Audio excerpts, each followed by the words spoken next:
सो इस वीडियो में हम लोग पढ़ने वाले हैं कुछ ऐसे प्रोग्राम जो कि इंटरव्यू में पूछे जाते हैं सेट से रिलेटेड। तो पहला है इक्वल सेट, फिर दूसरा है चेक सबसेट, फिर तीसरा है find minimum and maximum from the set. ठीक है, तो चलिए सबसे पहले जो प्रोग्राम है इक्वल सेट, तो इसमें हमें ये चेक करना है, हमें दो सेट लेना है और दोनों के एलिमेंट्स को कंपेयर करके देखना है कि क्या दोनों सेट जो है दोनों इक्वल हैं या नहीं। तो इसे हम लोग प्रोग्राम में कैसे इंप्लीमेंट करेंगे, चलिए आगे देख। तो यहाँ जैसे कि आप लोग देख सकते हैं मैं तीनों प्रोग्राम के हिसाब से 3 जावा क्लास बना चुका हूँ। तो पहला है चेक इक्वल डॉट जावा। तो यहाँ पे हम लोग को क्या करना है, हमें चेक करना है कि दो सेट जो है दोनों सेम है या नहीं है। तो इसके लिए हम लोग को क्या करना पड़ेगा, पहले सेट बना रहा होगा। तो चलिए हम लोग सेट बना लेते हैं, integer a equals new set, और यहाँ जैसे कि एरर दिखा रहा है तो सिंपली हम लोग को क्या करना है, import Java dot यूटिल dot star, इस सेम हम लोग कॉपी कर लेते हैं और इसका नाम दे देते हैं बी। तो हम लोग दो सेट तो क्रिएट कर लिया। अब चलिए हम लोग पहले क्या करते हैं, दोनों सेट में एलिमेंट ऐड करते हैं। तो ए डॉट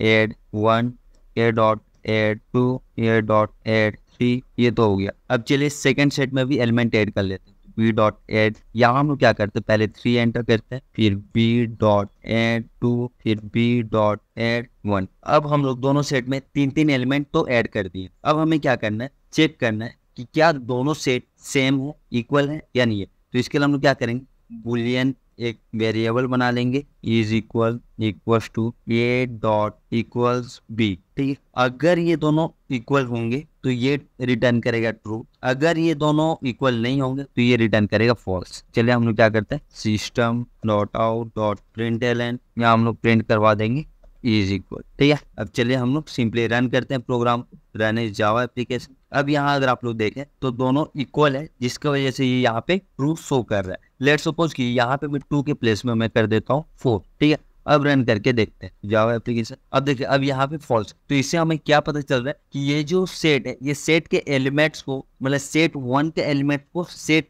2 के एलिमेंट से कंपेयर करता है। इसमें कोई ऐसा नहीं है कि ये पोजीशन वाइज कंपेयर करेगा, ये पूरे एलिमेंट्स को लेके कंपेयर करेगा कि ये सारे एलिमेंट्स बी में प्रेजेंट है या नहीं, या बी के एलिमेंट सेम है प्रेजेंट है या नहीं। इस तरीके से ये चेक करता है। अगर कोई भी एक एलिमेंट अगर प्रेजेंट नहीं हुआ, इसका मतलब है कि ये दोनों सेट इक्वल नहीं। तो आई होप कि आप लोग ये समझ गए होंगे। चलिए हम लोग चलते हैं नेक्स्ट प्रोग्राम की ओर, जिसमें हमें चेक करना है सबसेट, कि क्या एक प्रोग्राम दूसरे प्रोग्राम सबसेट है या नहीं। तो हम लोग क्यों ना इसे सेम चीज को कॉपी कर लेते हैं और चल लेते हैं दूसरे सेट, दूसरे जावा क्लास में, जो कि है चेक सबसेट। यहाँ मैं पेस्ट कर लेता हूँ।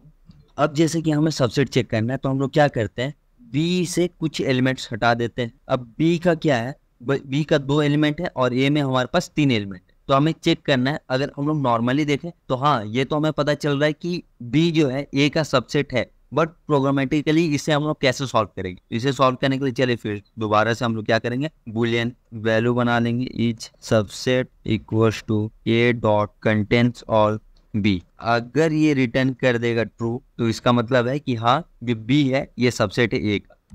चलिए दोबारा से ये प्रोग्राम को मैं आपको समझा देता हूँ कि ये प्रोग्राम बेसिकली वो क्या रहा है। सबसेट में हमें ये चेक करना रहता है कि जो दूसरा सेट है वो दूसरा सेट का सारे एलिमेंट्स पहले सेट में प्रेजेंट है या नहीं। अगर हम लोग को देखना है कि बी में जितने भी एलिमेंट्स है वो ए में प्रेजेंट है कि नहीं, तो इसके लिए हम लोग क्या करेंगे, ए डॉट कंटेंट्स ऑल बी। तो ये क्या कंटेंट और क्या करेगा, चेक करेगा बी में जितने भी एलिमेंट है ये सारे ए में प्रेजेंट है या नहीं। अगर ए में प्रेजेंट होंगे तो ये ट्रू रिटर्न करेगा, अगर नहीं होंगे तो ये फॉल्स रिटर्न कर देगा। तो चलिए सिंपली प्रोग्राम को रन कर लेते हैं, रन इज जावा एप्लीकेशन। अब यहाँ आप लोग देख सकते हैं कि ये ट्रू रिटर्न करे, क्योंकि अगर हम लोग ए के एलिमेंट्स देखें 1 2 3 और बी में है 2 3, तो इससे क्या पता चलता है कि 2 3 जो है ये सेट ए में भी प्रेजेंट है। इसी के लिए ये जो हो गया, ये हो गया आपका सुपर सेट और बी हो गया आपका सबसेट। तो आई होप कि आपको ये दोनों प्रोग्राम तो आसानी से समझ में आ गया हो। अब चलिए हम लोग देखने वाले हैं कि एक सेट है, अब सेट से मिनिमम और मैक्सिमम वैल्यू कैसे फाइंड करेंगे। तो आई होप आपको ये थोड़ा सा भी ट्रिकी लगता होगा, लेकिन ये बहुत ही आसान है। इसमें हम लोग क्या यूज करने वाले हैं, क्या फ्रेमवर्क यूज करने वाले, ये आज आगे मैं आपको बताने वाला हूं। अब अगर आप लोग देखें तो यहाँ पे मैं एक सेट क्रिएट कर लिया हूँ और इस सेट में मैं 4 एलिमेंट ऐड कर दिया हूँ। अब हमें फाइंड करना है ये चारों एलिमेंट में से कौन सा मैक्सिमम है और कौन सा मिनिमम। तो इसके लिए चलिए हम लोग सिंपली क्या करेंगे, इंट मैक्स इक्वल्स टू, यहाँ मैं बताऊंगा क्या करना है, फिर एक इंट मिन इक्वल, ठीक है। अब हमारे पास क्या यूज करने वाले हैं आप लोग, जैसे कि आप लोगों को पता होगा कलेक्शन में एक मेथड है मैक्स, तो हम लोग क्या कर सकते हैं यहाँ पे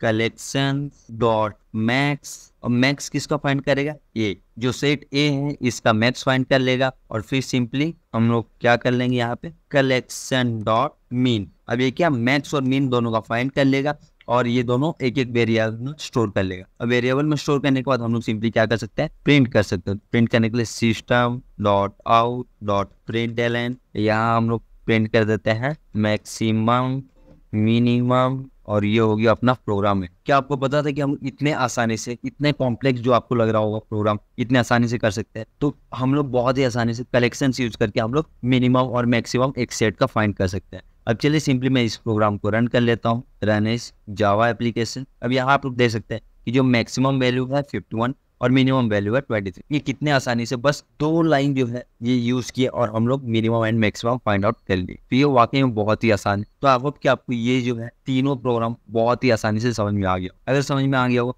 तो आप लोग पोस्ट को रेट जरूर करें।